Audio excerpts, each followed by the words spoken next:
Mable Kipenda is the founder and CEO of Kambo Health Initiative in Lusaka, Zambia, and the Director of Health Programs and Clinical Research with Urban Health 360. Hello, Dr. Nathalie. I hope I got your name right. Forgive me. I'll keep working on it. Dr. Kipenda is a dedicated medical doctor and public health specialist with over 7 years of experience advancing health systems and policies in Zambia and the sub-Saharan African region. As the founder of Kambo Health Initiative, she plays a pivotal role in strengthening sexual and reproductive health understanding, awareness, and services for adolescents, women, and underserved populations. Her work has spanned critical clinical care, national health strategies, advocacy, and research. Dr. Kipenda has been instrumental in developing over 10 successful research projects, as well as national health policy documents, including the National Adolescent Health Strategic Plan and the National Reproductive Health Policy in collaboration with Zambia's Ministry of Health.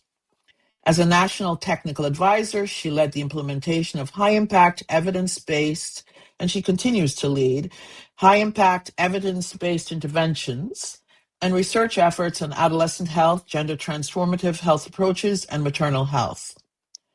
Dr. Kipenda is also a Mandela Washington Fellow and a Chevening Scholar, and she's recognized for her leadership in public health innovation, and has a passion for driving sustainable health reforms. So she continues to shape systems that prioritize equity, accessibility, and youth empowerment. And so Dr. Kipenda will be our lead presenter. Her colleague and collaborator, Dr. Nathalie, will be our discussant today. And Dr. Nathalie, herself a medical doctor, is a public health researcher with over 15 years of experience in epidemiology, health research, and data management. She has collaborated heavily with the University of Rwanda, the Ministry of Health, and several international partners such as WHO, UCSF, the Bill and Melinda Gates Foundation, and many others. She currently serves as the manager for data and related processes at the Global Surgery Hub, Rwanda, where she advances surgical research and health service delivery across referral and teaching hospitals. So Dr. Nathalie plays a very pivotal role in the context of Rwanda and Africa in general, and Africa East and South in particular. So without further ado, Dr. Mable, I turn it over to you, and you have about 30 minutes or so. And Dr. Nathalie, once Dr. Mable is through, we would love to hear your perspectives and your on this topic. So over to you, Dr. Mable. Thank you so much, Dr. Thomas, for that warm introduction. And thank you so much, Nathalie, also for joining in. Like rightly put, my name is Dr. Mable Kipenda, and I will be sharing some insights on adolescent health in general. So let me just share my screen now.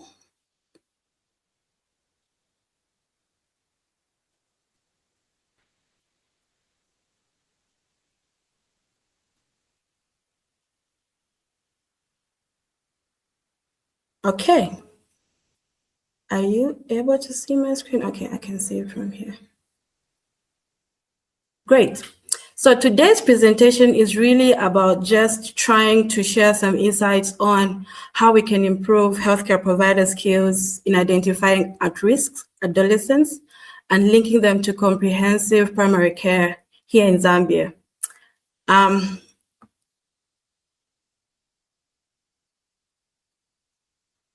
This is just the outline. I won't spend much time on this. So what's the global picture on what adolescents are going through, the statistics around adolescents? So we know that at the global context, we have about 1.3 billion adolescents, and these are young people aged between 10 to 19, and that makes about 16% of the world's population. And out of these 16% of the world's population, we have 90% who live in low and middle income countries. And sadly, we have about 1.1 million deaths, adolescent deaths per year globally. So we see that there are a number of leading causes to adolescent mortality and morbidity globally. The leading cause is actually road traffic injuries, and that accounts for about 40% of deaths. Then we also see a lot of suicide and self-harm, especially among girls aged between 15 and 19. We've also seen interpersonal violence, and about 1 in 5 girls actually experience sexual violence. When it comes to sexual and reproductive health, we have a number of adolescents, and currently there's about 35% of new infections in sub-Saharan Africa. Not forgetting early pregnancy. This is something that we have seen over the years, I think the last 3 decades, and we're actually seeing about 42 births per 1,000 girls aged between 15 to 19. When we narrow this down to Zambia, we see that Zambia's population, according to Zambia's population, 25% of Zambia's population are adolescents. So that accounts for 4.2 million. And 28% of the girls aged 15 to 19 have actually experienced pregnancy.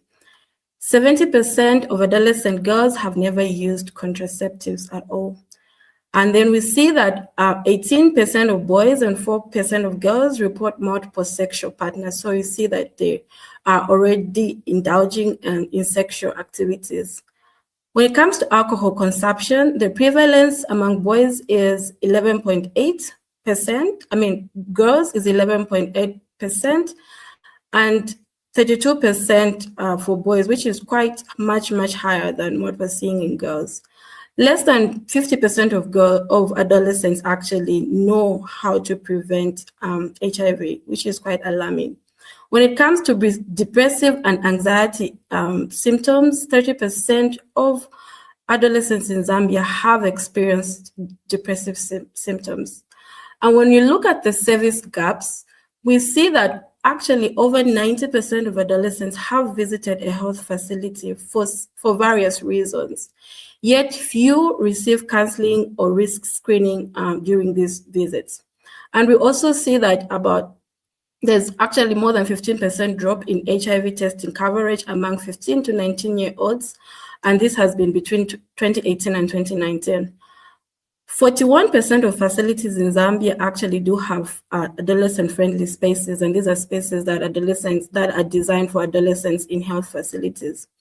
And we also learned that few clinicians are actually oriented in the HEADS approach, and this is data that was gathered in an evaluation that we did for a project in 2024. So I'll speak much more about the HEADS approach as we go into the presentation. So why are adolescents especially vulnerable? We know that at the adolescent age group is the time where young people are actually transitioning into adults. So there's neurological changes, there's physical changes, there's emotional changes, and all these actually happen in the very stage of adolescence. And so that actually shapes their health behaviors as they grow into adults. We also see that there's barriers to healthcare, for example, distance to health facilities. There's a cost. There are some places where there is an out-of-pocket cost to health services. There's also issues around providers, and most of them lack confidentiality. And there's also stigma and poor attitudes, especially towards unmarried girls, and that prevents them from seeking care. There's limited autonomy among young people, the adolescents themselves, because they depend on adults and social structures to restrict access to information and services. And usually it's the peer pressure that drives these risk behaviors because they get a lot of information amongst themselves. Then we know there's a very huge gap as well, knowledge gap, and we know that fewer than half of Zambia's adolescents possess adequate HIV prevention knowledge. Mental health issue awareness also is quite low, and SRH literacy remains critically low. So what doesn't work? So according to Chandra Muli, there's a study that he did when he was evaluating youth interventions, and he learned that youth centers, peer education, and one-off meetings generally fail to change behavior to improve sexual and reproductive health access when implemented without fidelity and evidence-based standards. However, this does work when there's comprehensive sexuality education plus youth-friendly services with strong implementation, fidelity, structured risk screening tools integrated into routine care. So what are these comprehensive health services? According to the WHO building blocks, responsive adolescent health system is when you have all the building blocks actually aligned and responding to the needs of adolescents. So here you see that there is the 6 building blocks for WHO, and each one of these building blocks needs to respond and to be adequately implemented so that there is a great responsiveness to health systems. Service delivery, for example, needs to be comprehensive SRH, HIV, mental health, nutritional services as a package, and this should be accessible with privacy and confidentiality. Health workforce, trained non-judgmental providers who actually have the competences to deal with adolescents and to also administer screening tools such as the HEADS approach. We also look at the health information systems, so documentation of risk factors, referral tracking, and integrated into health management information systems, the HMIS. Medical products, there is need for consistent supply of medical products such as the contraceptives, the ARVs, as well as counseling materials, and also tracking and stockouts. Finances, there's no implementation without finances, and this is one thing that actually we struggle with in the adolescent health space because financing is quite limited when it comes to the programmatic areas of adolescents. So this has to be ideally free when it comes to services to the adolescents themselves and also at low cost if possible. Then leadership, which is quite cardinal, we see that the Zambia Adolescent Health Strategic Plan, which is coming to an end this year, actually has mandated adolescent health responsive standards. Without, when you look at the health systems building blocks, that's just certain components in how we address adolescent health. But when it comes to quality, there's also the WHO standards, which are actually in Zambia we are advocating for, and these include equitable access, accessible services, acceptable services, appropriate services, and effective services for young people in the health space. Coming now to what this presentation is all about, which is the HEADS framework. And so it actually builds on the WHO building blocks, health systems building blocks, as well as the WHO standards that I've just described. So the HEADS is actually an acronym for home, education, employment, eating, activities, drugs, sexuality, suicide, depression, and safety. It is an internationally recognized evidence-based screening framework that a clinician can use to ascertain risks or protective factors when seeing an adolescent who has just presented at a facility. For example, you have a young person who's aged 15 and they walk into any facility nearby complaining of a headache. So instead of the clinician or the health provider who's taking care of them, instead of them just dealing with the headache, they use this screening framework. And when they use this screening framework, they're able to elicit risks or protective factors that they would not have elicited had they not used this screening tool. So how is it used? So it has prompts, it has questions to read that you can ask when a young person comes to your screening room, for example. So for example, home, you see that you would want to know where they live, their family dynamics, their conflict, if there's any conflict, any stability in their home. That way it will give you an idea of where exactly this adolescent is coming from and what interventions you can put in place to help them. Same with education. You want to know their school attendance, their academic performance, their work conditions in case they're in employment. Eating, the same. Adolescents struggle a lot with eating, so you want to know if they have a diet, their body image, any eating disorder. So you are asking questions that is guiding you to have an idea of what this adolescent is going through.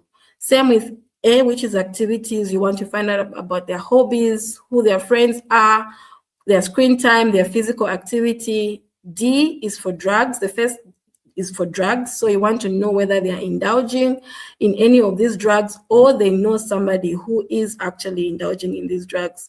Then the sexuality, where now you want to really know whether they're sexually active, they have any relationships, and if at all they are using any interventions to protect themselves. The other S is for suicide and depression. So you want to know whether the clinician wants to know whether they have any symptoms of any depressive or suicidal ideations. The last one is safety. You want to know whether this adolescent is actually safe wherever they are. Are they being abused?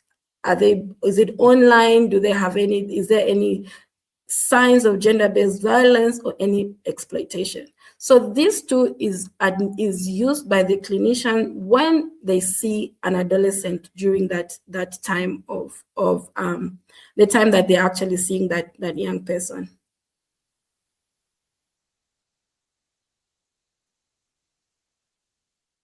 So how do you use it? And that's the process and the principles. So you want to start with less sensitive topics. That's the home, right? You want to just create that rapport so that they're able to trust you and bring out as much information as they can. Then the second part is where now you're progressing to more sensitive areas. So we'll see how the heads is structured. It starts with the home and then it progresses as you are going. You're talking about eating, drugs, sexuality. And as you are doing all this, you're ensuring that there's confidentiality and trust. So you've explained to that young person that you are actually practicing everything that they're telling you is confidential and that they can trust you to share whatever is going on in their lives.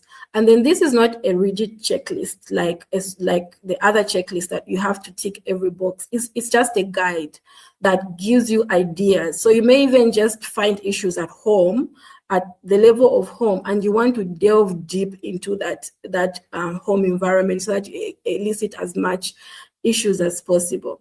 And then the reason why you're screening, because you want to document and refer appropriately. Because once you know, then what's next? So the idea is that once you have established what is going on with this particular adolescent, then you can refer appropriately so that they receive the intervention that they need at that particular point. So where and when can we use these heads? It's across settings. So it's primarily used in health facilities by clinicians or any healthcare provider who is assigned to see people in a facility. So it could be in the outpatient, it could be during any routine health visit, it could also be in antenatal care. And this is very critical because it's a point where you're now, it's like a low-hanging fruit. An adolescent might have come in with a fractured arm, and instead of just dealing with that fractured arm, you use the heads and you elicit other risks or protective factors that they could actually have in that moment. The school also is also a good setting to use this screening tool, as well as community adolescent-friendly spaces. So you know that we know that there are some adolescent-friendly spaces that are designated in communities. So this particular tool can be administered during community outreaches, in youth centers, in churches, because it's a very easy to use tool. The idea is that you just elicit the risks, you elicit the protective factors, and then you link these adolescents to the appropriate care that they need. We have global evidence, like I said earlier on, that this HEADS approach is an internationally recognized tool, and we have evidence that we have seen that where this approach has been used. So in Australia, for example, it was used in detecting chlamydia among adolescents who were screened with this same approach. In Indonesia, we had improved identification and management of adolescent girls with unwanted pregnancies. In South Africa, we saw an HIV risk detection for ARTS and non-adherence, which increased from 21 to about 71% after implementing the HEADS. In Belgium also, it is widely used in adolescents, primarily in primary care, and it also supports the systematic history taking on mental health and sexual health behavior. In Zambia, we did implement it in the project that I led, and we oriented about 28 clinicians, and we saw that there was improved screening documentation, there was good HIV referrals, and appropriate contraceptive counseling to the adolescents that these clinicians were seeing. Coming back to how we have seen the HEADS implementation in Zambia. So we have a quote here from one of the clinicians that were oriented in 2024. This is a clinician from Kafumbwe Rural Clinic, and he really just acknowledged that using HEADS had helped him identify STIs in male adolescents and pregnancies in adolescent girls. And he acknowledged that before it was very awkward for him to inquire about the sexual history of adolescents. So it does break stigma and normalizes sexual and reproductive health conversations.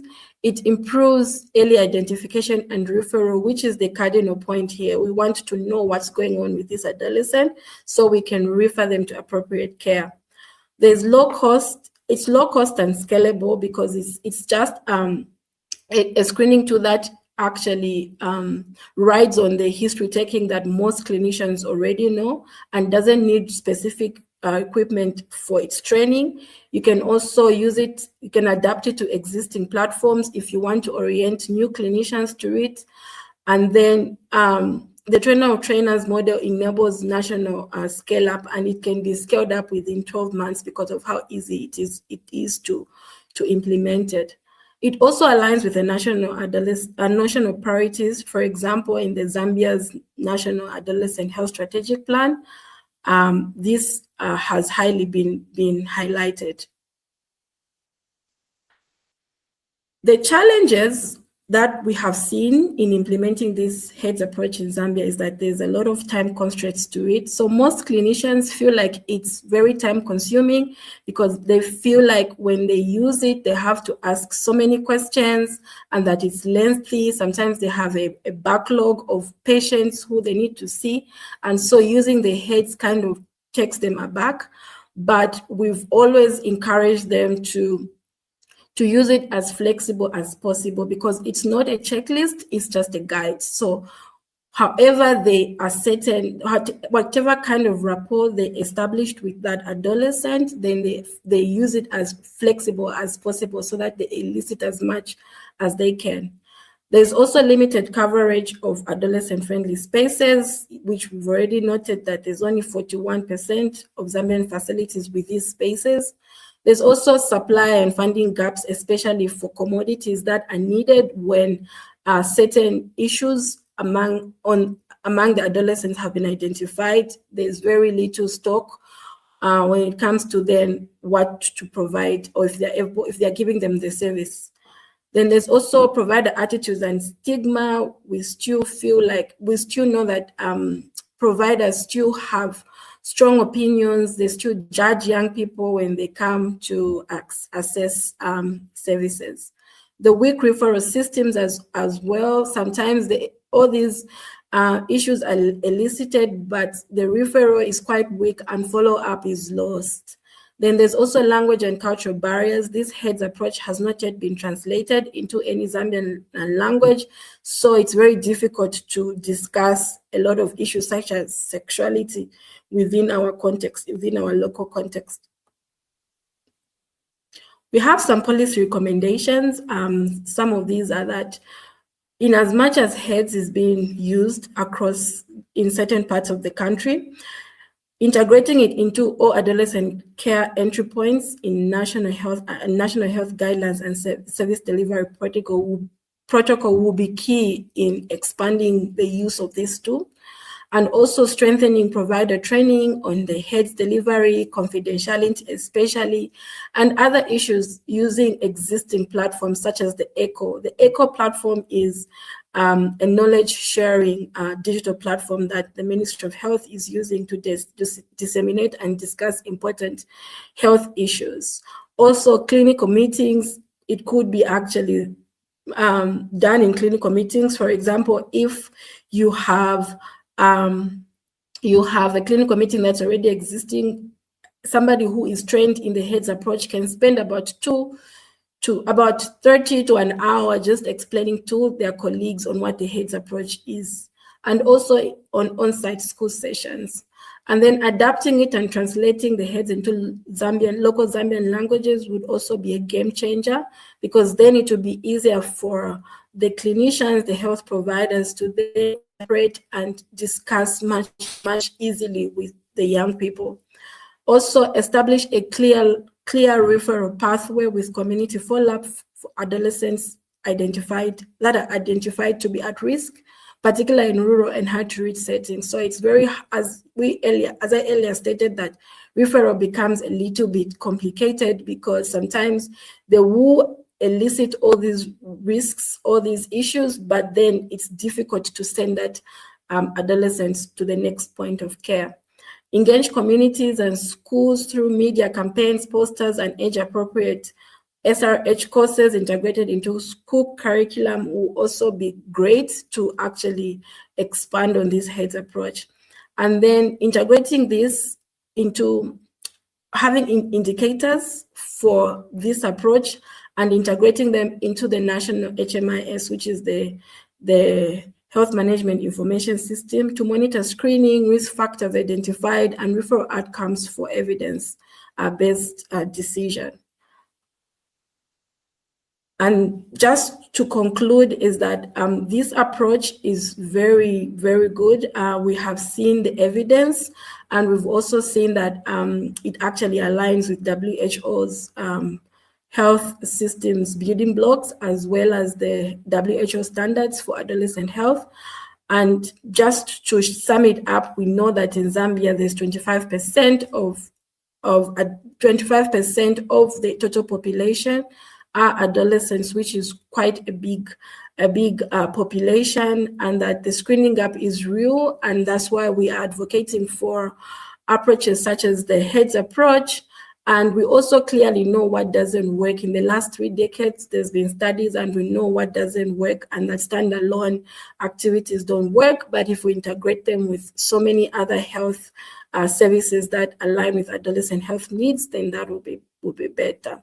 And that the HEADS approach is a simple, low-cost, and internationally recognized evidence-based tool.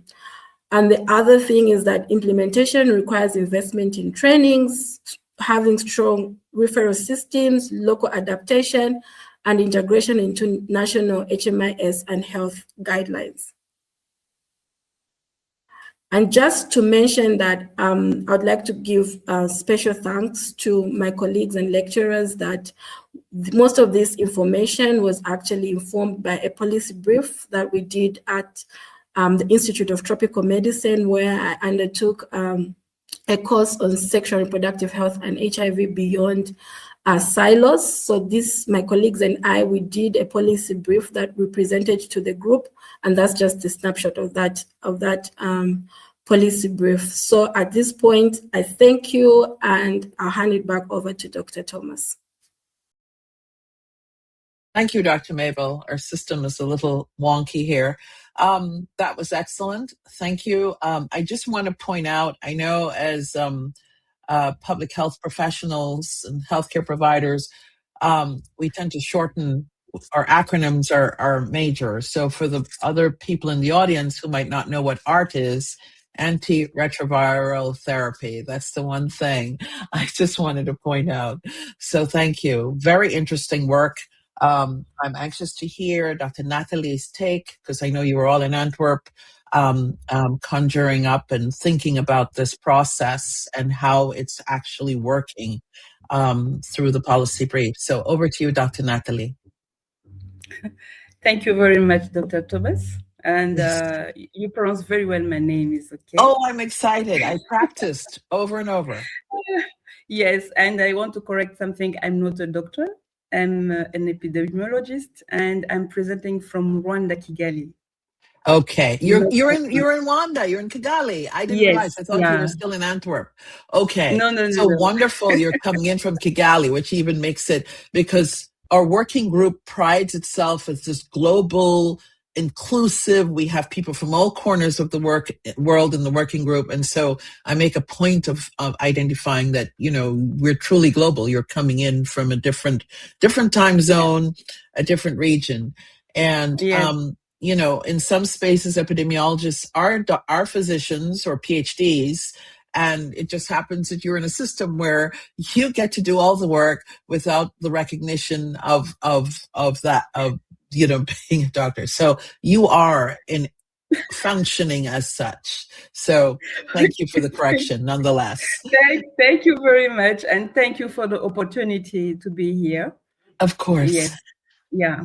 And thank you, Dr. Mabo, for the presentation. I had the opportunity to work with her on this policy brief. Yes, it was very interesting and very, it was my first time I'm more in maternal health. It was my first time to go through this adolescent center health services. Yes, what I can say, based on the Rwanda context, based on the structure of the health facility regarding the staffing at the health facility level here in Rwanda, regarding the number of providers working on a daily basis, is some challenging and difficult to have providers dedicated to the adolescent health service, because due to the workload they have, and some of them are assigned on daily basis on more than one service. And when an adolescent comes to the health facility to seek health service, is passed through the path as another patient, as an adult or other patient.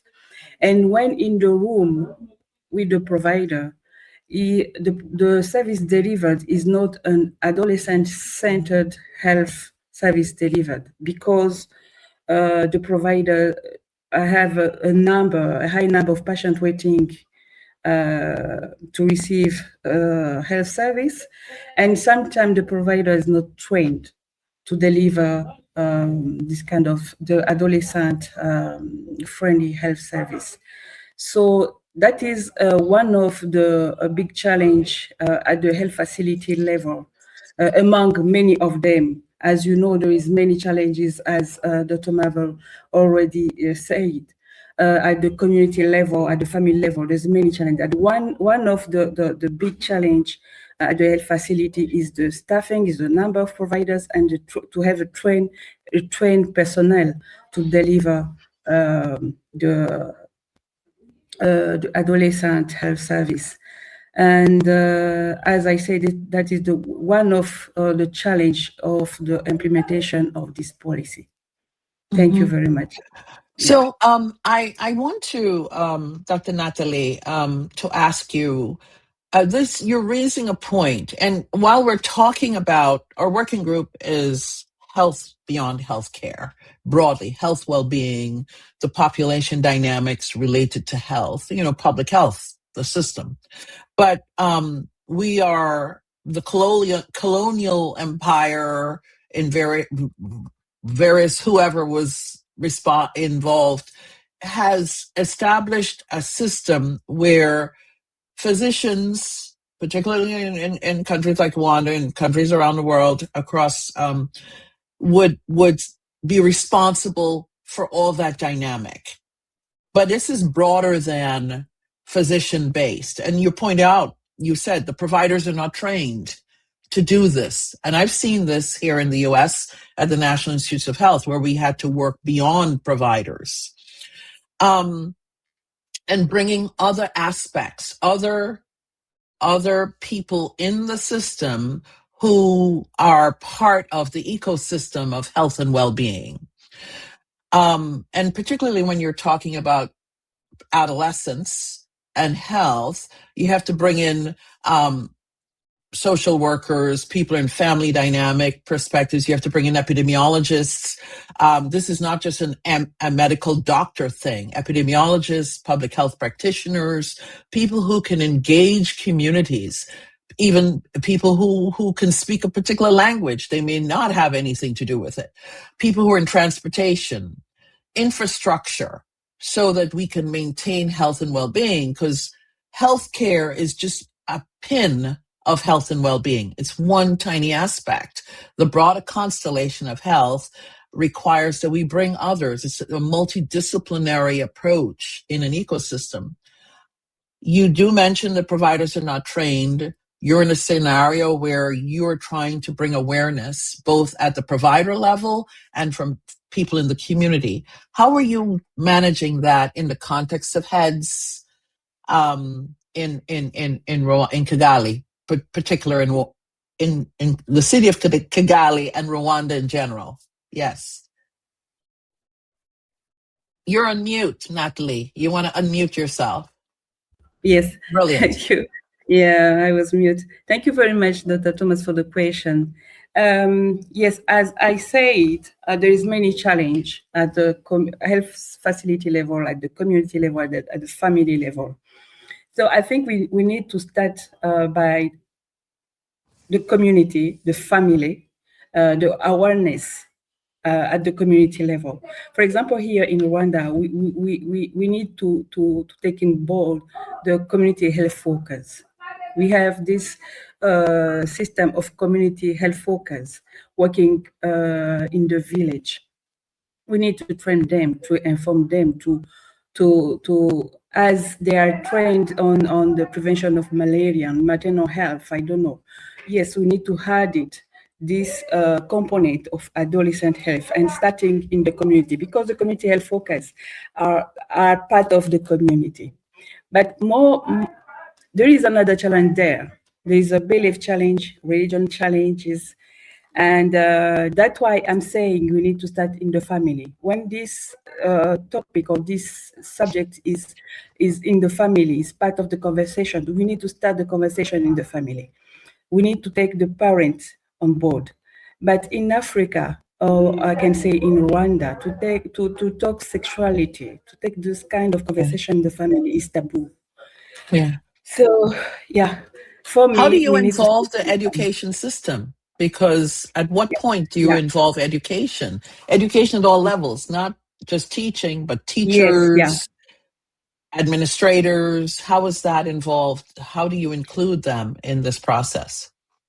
Yes, for example, in Rwanda, in education, they already introduced this conversation of sexuality, but it's not a conversation in deep at primary school at P4, I think, and P5. They is part of they added to the curriculum of the education for primary schools, but is not a sexual conversation, reproductive health conversation in deep. But I think we need to think around that with the family. When the adolescent come from the family and go to school, there is already this conversation. I think, and with the community health focus, I think this can help we can help that the adolescent can be free to talk of sexuality or sexuality reproductive health, and to go to seek health in this at the health facility and to see the provider, the specific provider. Yeah. Thank you. And so one last question, and Dr. Mable, I want to bring you in on this because I know you're involved in a lot of that work in Lusaka. This whole notion of health, how it's the infrastructure is what we're bringing together. I know sex and sexuality is a taboo, but it's pushing health in as a system. So just like we include mental health, physical, mental, well-being, how you feel about yourself, girls and boys growing up, to be comfortable in their bodies and what that means and those kinds of things. And so that means bringing together, having the health ministry talk with the education ministry, and it's a broader infrastructure. Give me some perspectives, both of you, on what you're seeing in the country and what role you're playing in helping to broaden that conversation. Any thoughts, Mabel? You want to give Nathalie? You're both on mute, so you want to unmute yourselves. Yeah, go ahead. Absolutely. And yes, Dr. Thomas, that's very true that it's beyond just health. We are also looking at different platforms. So in Zambia, the Zambian perspective really is that, firstly, if you look at the HEADS approach itself, it's very dynamic. It incorporates the sexuality, and it just doesn't come in like all of a sudden. It's a progressive conversation with that young person until you arrive at the sexuality questions. And then when it comes to the multi-sectoral approach, the Ministry of Health is working very closely with other line ministries, such as the Ministry of Education, the Ministry of Youth and Sports, the Ministry of Social Development, among others. And so these actually, we convene as key stakeholders. We convene every other 2 months in a national technical working group where we have solidified conversations on how we are addressing the needs of adolescents. And it's just not on sexuality anymore. It's a whole comprehensive package. It's mental health, it's substance use, it's alcohol abuse. It's so just the way we have packaged it and how we have introduced, how we are working with different stakeholders, especially the other line ministries. It has actually broadened up. It has given us ideas on how we could approach these interventions from different angles. For example, from the school approach now, we are seeing the school feeding program, which is happening right in schools. So adolescents and young people are eating at school here, and that's like a whole national directive. The president just introduced it, I think, a few weeks ago. We have school health. We have a number of organizations across the country that have actually built school, like clinics, where adolescents and young people can go and access health services there. We also have teachers that have been trained in health services. They know how to address, at least we know that they have the basics on how to address the needs of the adolescents from a holistic picture. We have the comprehensive sexuality education curricula, which is currently being implemented here in Zambia. We've changed the name to life skills and health education because there was a lot of discussion around it. But now that curricula is actually currently being implemented in schools. So we can see that we actually are using a holistic approach, and we are engaging as many stakeholders as we can, so that it's just not a standalone activity coming in from the Ministry of Health, but other sectors are involved too. Okay. Yeah. Last question for you both before I turn it over to the audience. So the university system, you both have healthy university systems, both countries, and how is the university system engaged in this process for data collection, for research, and for training the next generations of people who are coming in and looking at this holistically as opposed to a siloed, well, I'm a practicing physician, or I'm a pharmacist, or I'm in public health. Because public health has this term historically in the global majority as, I remember talking to one young woman who was from Ghana, and living and working in Garaboni, and in Southern Africa. And her father, when she was a medical doctor, and she was going to go into public health, her father back in Zambia was very concerned, because he says, public health, why are you wanting to just clean toilets?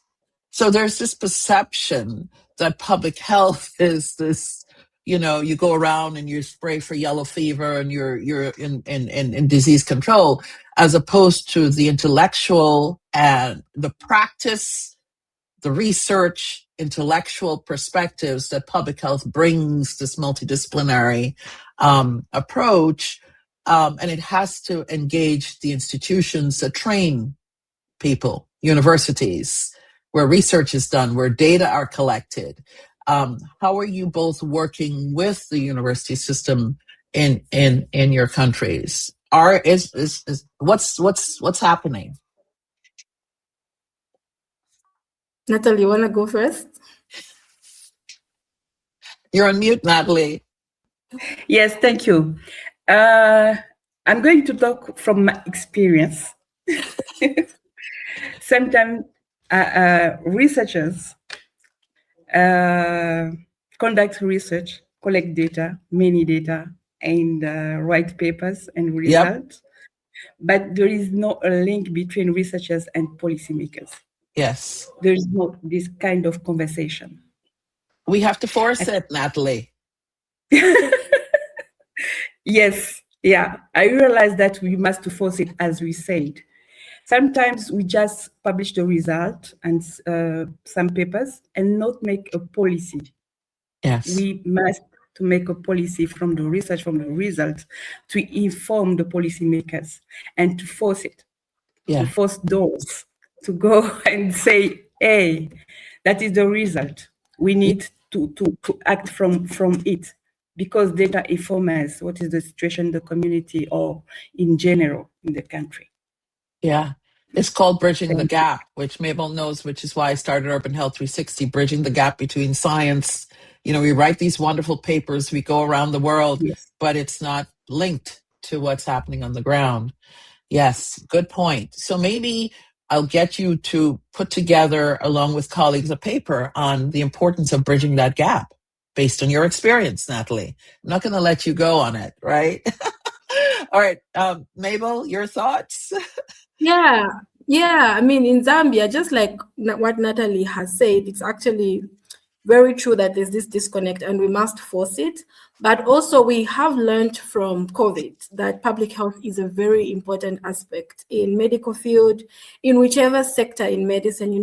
There's different health sectors around, but now we are seeing a lot of integration. For example, we know that medical students mingle with public health students and they share different perspectives on how to address the needs of, let's say, young people in this space. So I am seeing a lot of conversations where lecturers, where policymakers, where researchers are intentional in making sure that the students are actually acknowledging that public health isn't just something that we need to throw away as it used to be, because we've all seen it. Right now, we're talking about hantavirus, we're talking about Ebola. All these things are happening and we're able to understand and learn all these things because of public health. So the conversations are stronger in these spaces now, and we are seeing a lot of integration amongst the different cadres of students in different universities.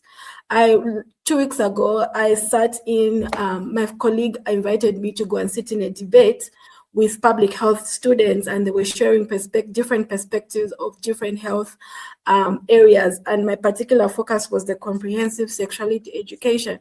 I was quite impressed to hear how the public health students, which ideally would not really have a lot of knowledge about the health system itself, the medical aspect. We're sharing very good insights about how the medical system works, which just shows that we are actually acknowledging that public health is a very cardinal important aspect, and that integration between medical students, environmental health students, public health students, putting them together and making them realize that it's a holistic approach that actually gives us better results in health outcomes is what we're seeing now.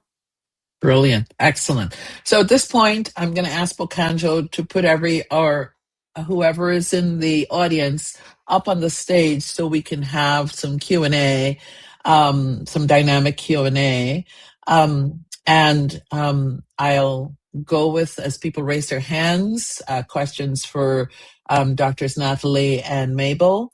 For this event, Nathalie is an honorary doctor, so we will. Don't feel any dissonance, Nathalie. So Bokanjo, could you place us all in the room?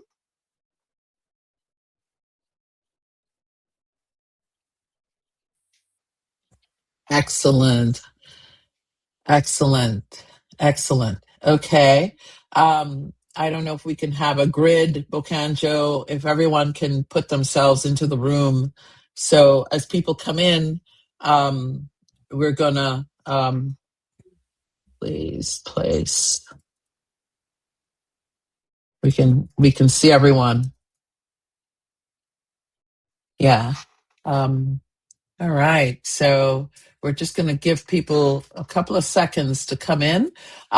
So Wendy, I see you're on stage while we wait on the others. Did you have a question for our colleagues? Why don't you start? Yes. Absolutely. I mean, that was fascinating. So can I thank both of you for, just a really insightful session. I'm sitting here and thinking about influencers and the work that you're both doing, and the dialogue that we've been having is, how can we develop a group of public health influencers in a way that we see right now? If somebody does something silly on TikTok, millions of people around the world are copying them.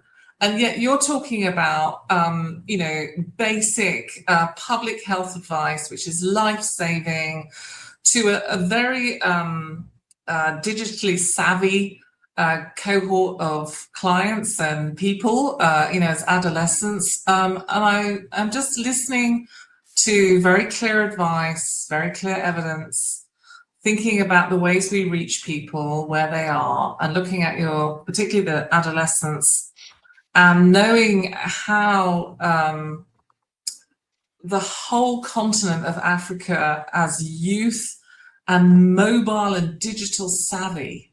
And I'm thinking, what should we be doing in public health? I'm at the Rutgers School of Public Health. What should we be doing to develop that cohort of public health influencers that could really help us do the work that you're talking about? So I'm just interested in your advice. Thank you.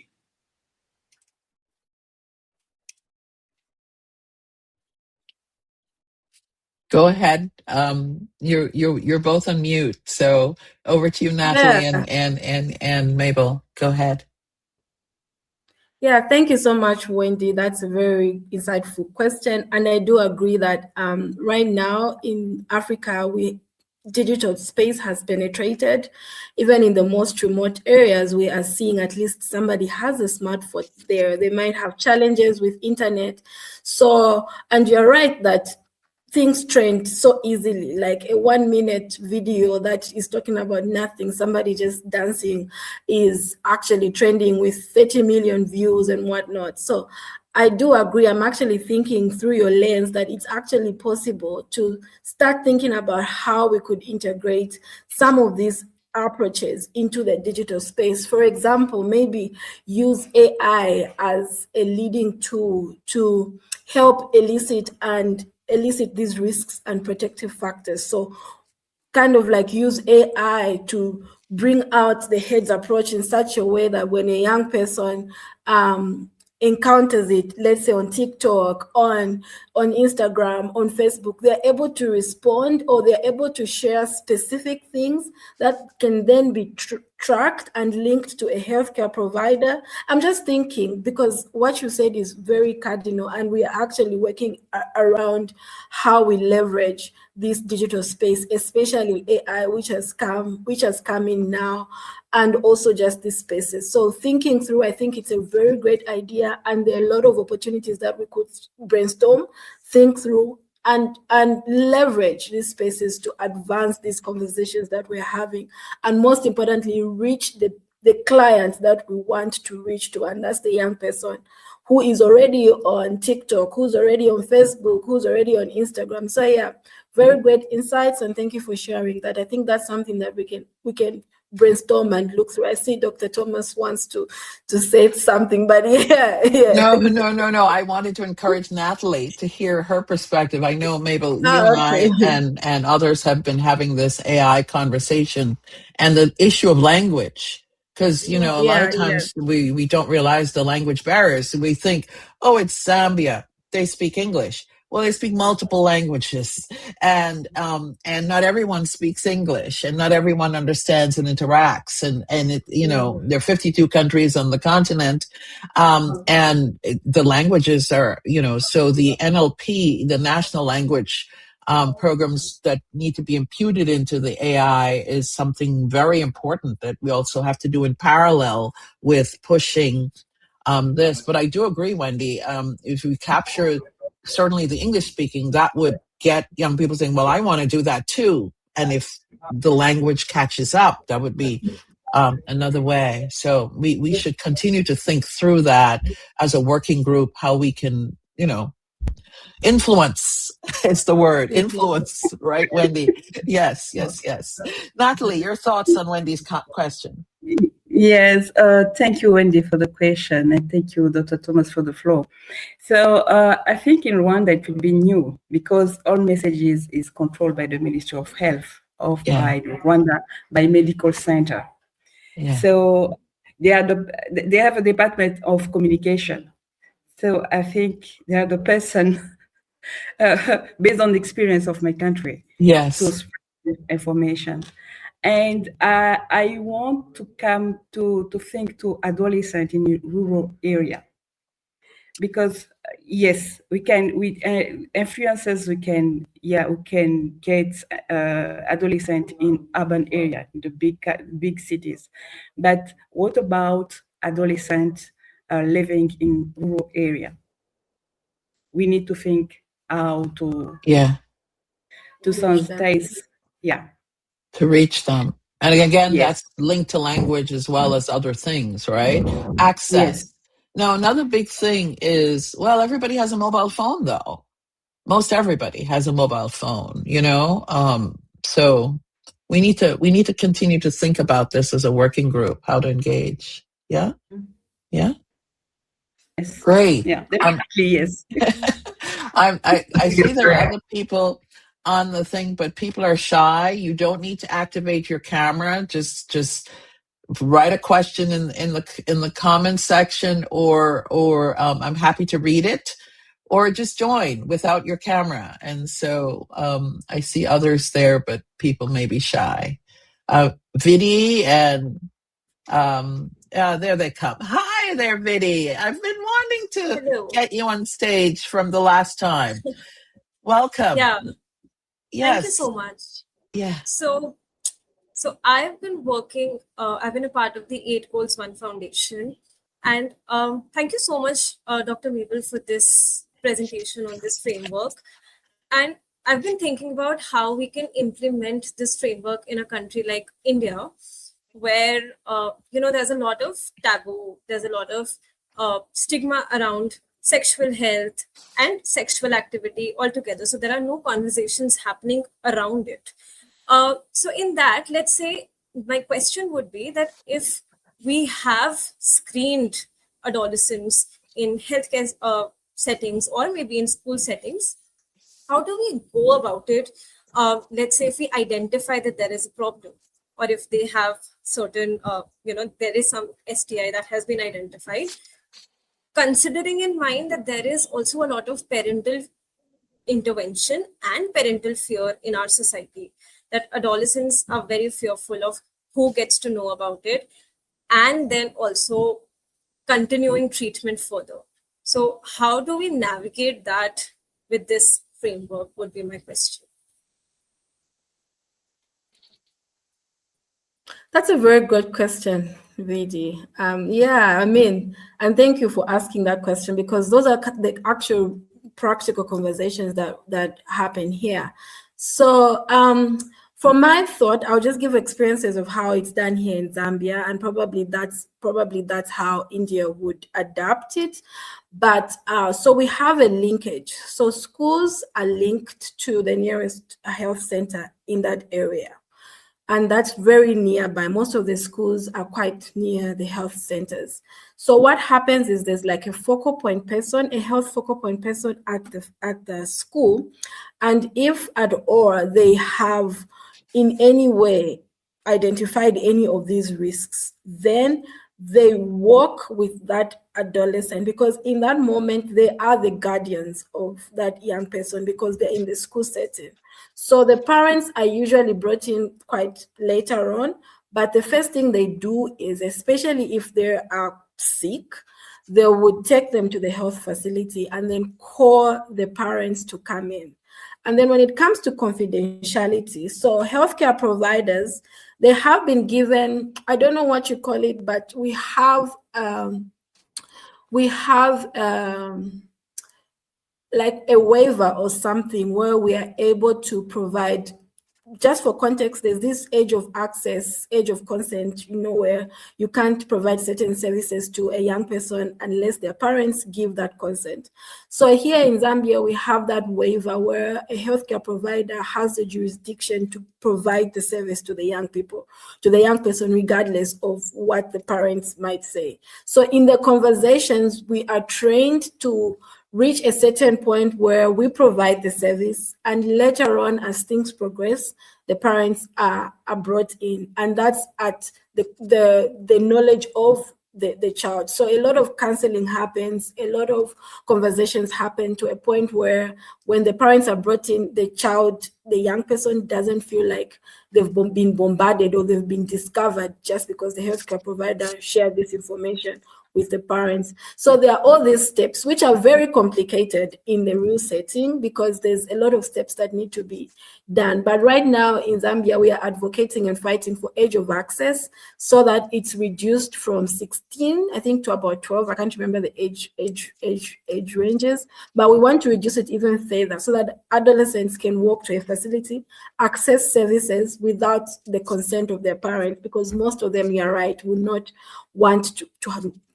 want their parents to know, and also they may just the parents may just complicate everything. So there are all these conversations, but at the end of the day, it's a holistic approach. So I'm thinking that's one way it would work for India, having a very clear linkage between the school and the nearest health facility. You may even have a focal point person at the health facility who deals, in as much as we have inadequate health care providers, but you may have a focal point person who deals with adolescents in general. So if you identify any needs that need a health savvy, a health provider, or need to be addressed at a health center, then you link that child to that particular person at a health center, and that way at least services are provided to them. I hope that answers your question. It does. It really does. Thank you so much. Yeah, it's complicated, You're huh? welcome. We have to have the evidence-based policy action. It's back and forth. So, any thoughts? Did you wanted to add from the Rwanda perspective on this, Nathalie? On Vidi's question?